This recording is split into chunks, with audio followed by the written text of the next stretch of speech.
Well, hey there, everybody. Hey, do me a favor before I even get started into this thing. I'm mucking about with my audio levels and I'm trying to get some things figured out.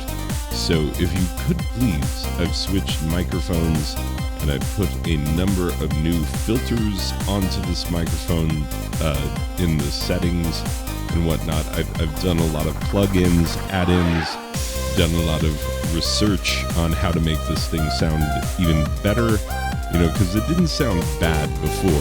I'm using quality equipment. It's just I'm not always good at knowing how to mix it anyway. And people have commented on that, and they're not wrong. I've admitted to them that, yes, you are correct. Anyway, before we say too much that has nothing to do with this game, let's talk about this game. Because this is the era of the blatant Pokemon knockoff. There are games out there in full, if you can't beat them, join them mode of messing around with Pokemon. Of course, Pal World, which I have not played yet. I do not own it yet, but I'm looking at purchasing it for myself and for my wife at the beginning of this summer, because having a good summertime video game like that to play seems like it would be really fun. So, yeah. Anyway, and it'll tide us over until, light no fire drops. Anyway, we're excited. Sorry, it's by the people who made No Man's Sky. Let's talk about other games. No. But Pal World obviously is taking the world by storm right now. And of course, Pal World combines sort of the modern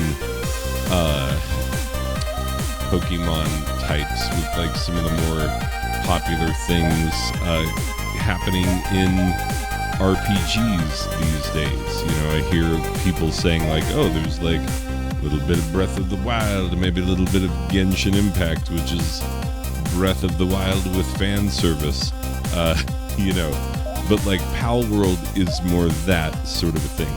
Monster Crown, which is the game we're looking at today, if I haven't said its name, is this true?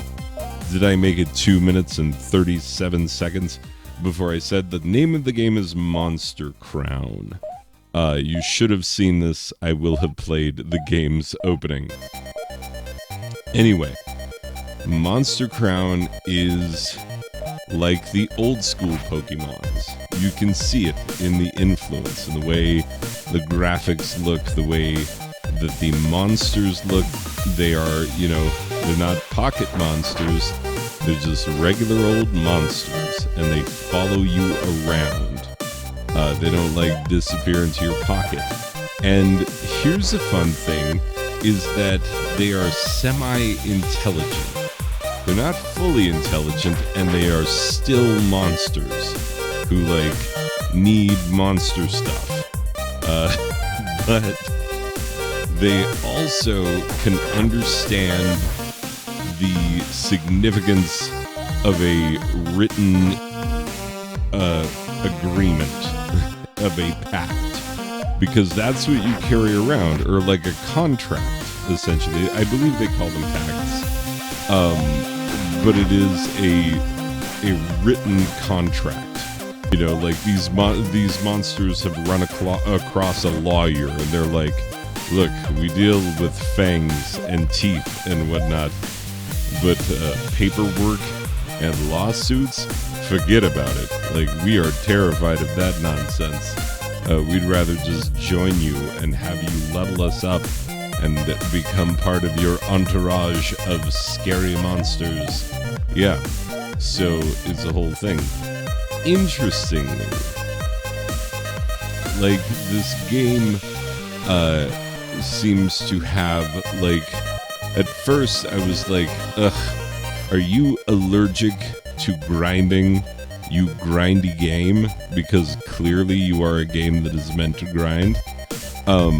And then I realized, no, I should have read the tutorial, because there is a breeding system in this game.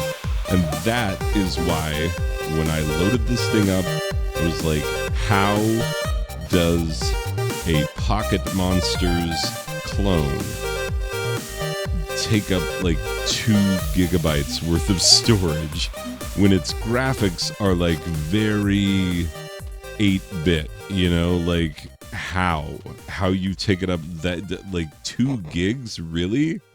Like, come on. I have a lot of ROMs for a lot of Pokemon games, which I own, let the record show, emulation, you know, like own the game, if not possible. Anyway, own it. But yeah, so like, Monster Crown is very much that same, you know, 8-bit style, a little updated, a little like maybe pushing almost towards 16-ish bits in places. You know, so graphically it's very nostalgia feeling. I'm not playing the actual music for you, which is a shame, because the soundtrack of this game is a banger. Like, they really did a great job with the overworld theme and whatnot. It's really good. So, yeah, I really enjoyed the music in this game. And it was weird because I played it for a while and then I had to turn the music off so that I could do this review. And it's just weird. It's weird not having the music. I'll just tell you that right now. Because the music is what makes the game interesting in so many ways. Anywho, so yeah, it's obviously a Pokemon clone, and it hits you in the nostalgia right away. Like, if you have played Pokemon, it will be like, oh man, this is basically classic Pokemon all over again. Only it's made by people who have played Pokemon and therefore have added some bells and whistles and things that make it like, oh, dang, it's not just Pokemon, but you can breed the Pokemon together and they'll take on aspects of both the mother and father Pokemon, or like monster. Sorry. That is not the last time this is gonna happen. It feels so much like a Pokemon game, and there is no getting around that, you know? And yes, it has its different types and its different type advantages, and those types are like will, aggression, brute, like, I forget all the types. I do not remember. They are written down because they know you will forget.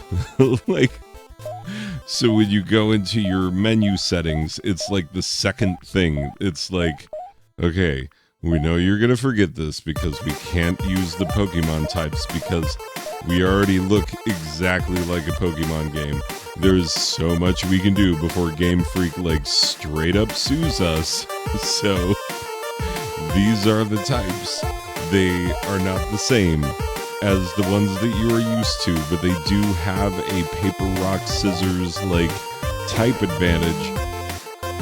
So, you have to, like, refer back to the type advantage from time to time, especially in the early on stages of leveling. Like, eventually you reach a point where, like, your main dude can just smash whoever is in whatever area you happen to be grinding in. But the thing is, there seems to be a grind cap, which is against my religion as far as these games are concerned. Like, I don't, I love grinding in these kind of games. It's why I play these kind of games.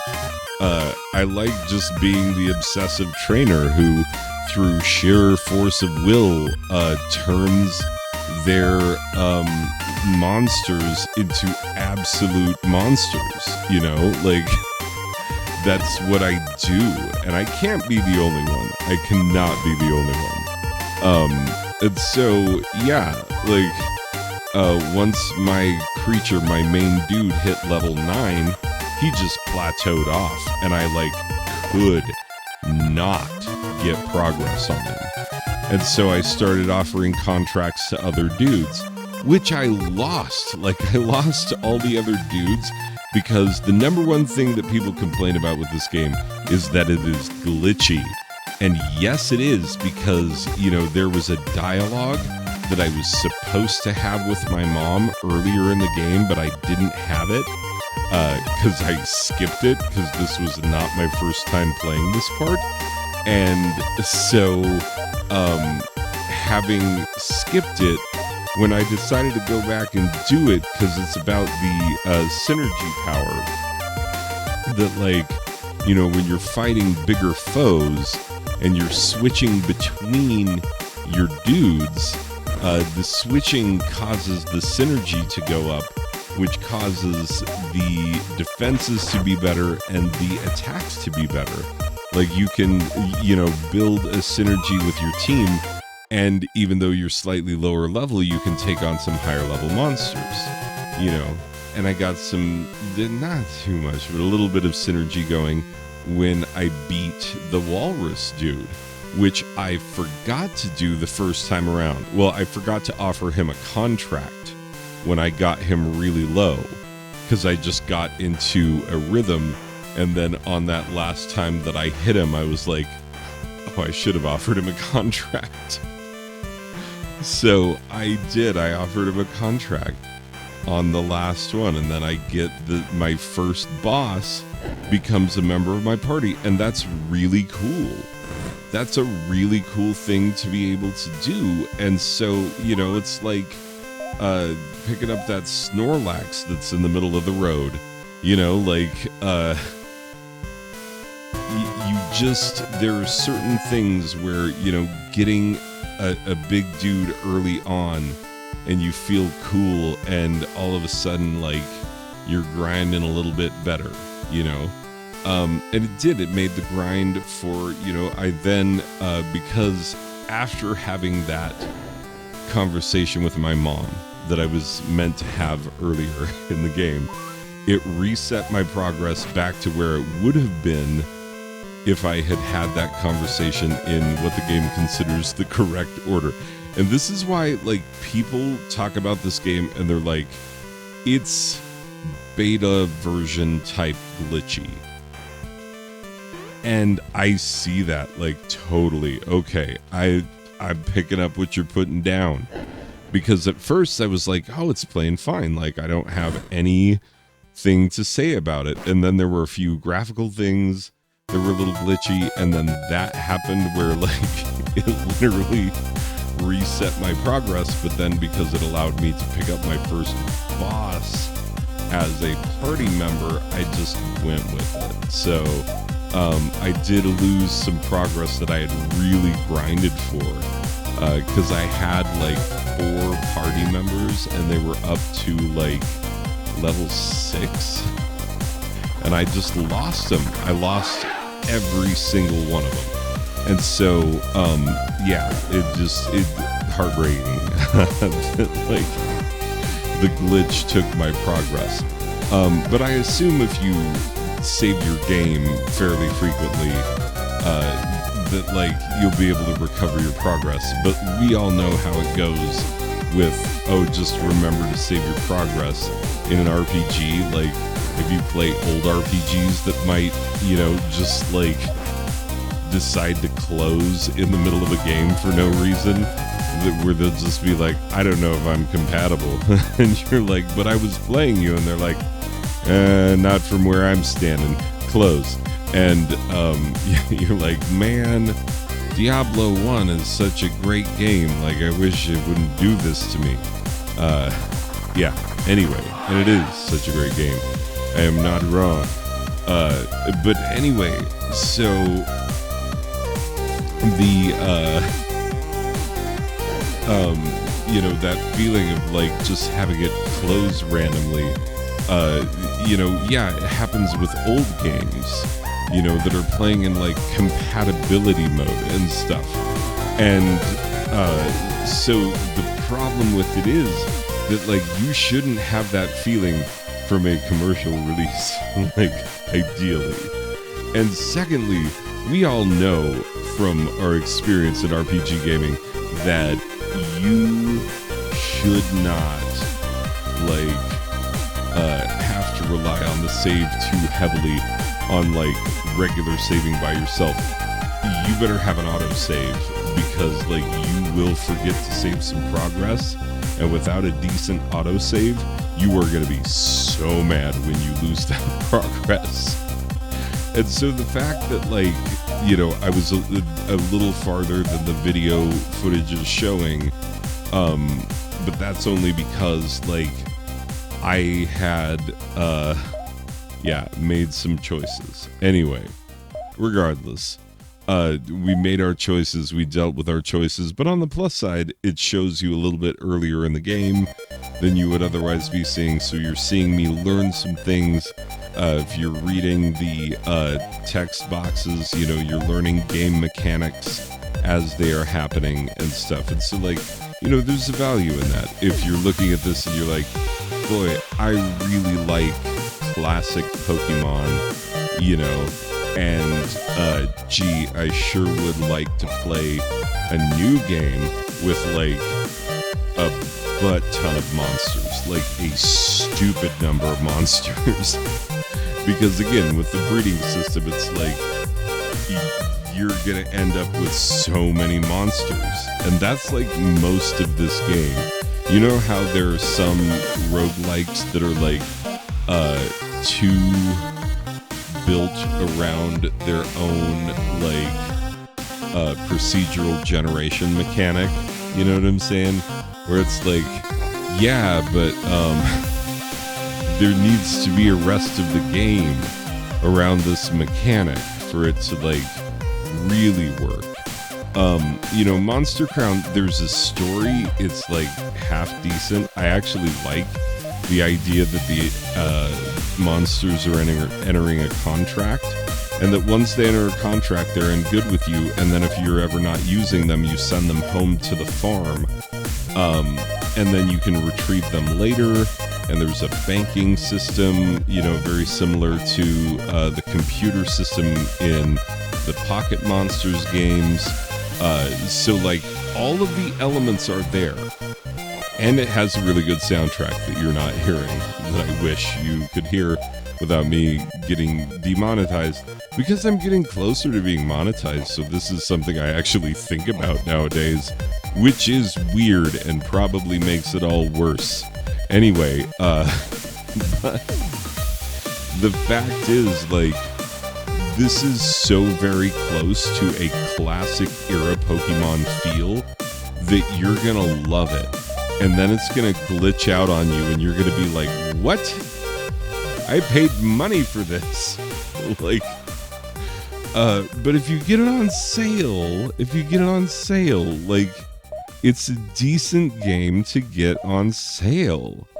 That's what it is. The next time that it's on sale, I'm going to buy this for my children. Because they, as Pokemon fanatics, they will enjoy this.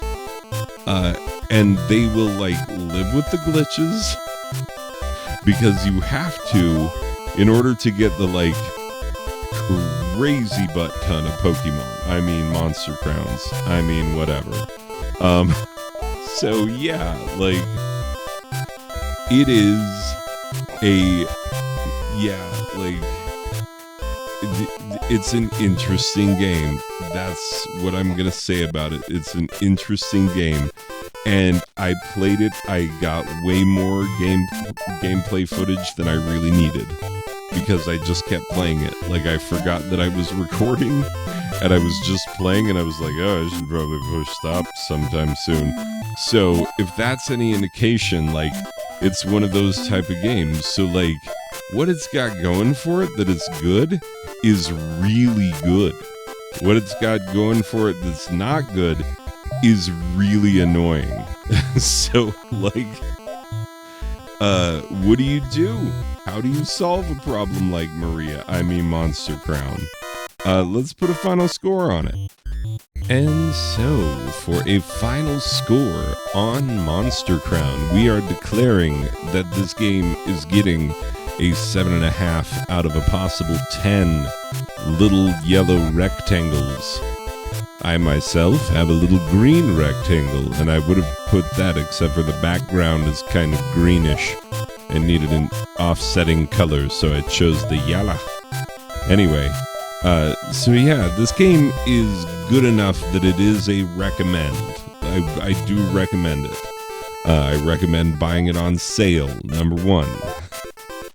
And number two, I recommend, accepting the fact that it's kind of buggy. If you buy it on sale and lower your expectations a little bit, you will have a grand time. Accept it as a game that you got at the price that you got it when it was on sale. That's how you should feel about it. Because on sale you can get it for as low as, I believe, $2.99. Totally worth it at that price point. You will not feel bad about how much game you're getting at that price point. But, if you pay full price for it and it's this buggy, of course you're going to be mad. And I would be willing to bet that you go through the negative reviews in Steam and, I don't know if there's a way to find out, but I would be willing to bet that the people who are the most upset with it paid full price. That's just me.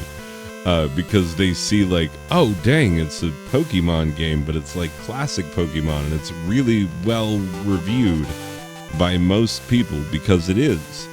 And then they get it, and then they're like, hold up. Yeah. So if you pay full price for it, you might be a little disappointed. If not, it'll be exactly right. So it is a recommend. Not a massively strong recommend, but a recommend nonetheless. Anyway, people, that's going to do it for this one. I will see you in the next one. Okay, bye.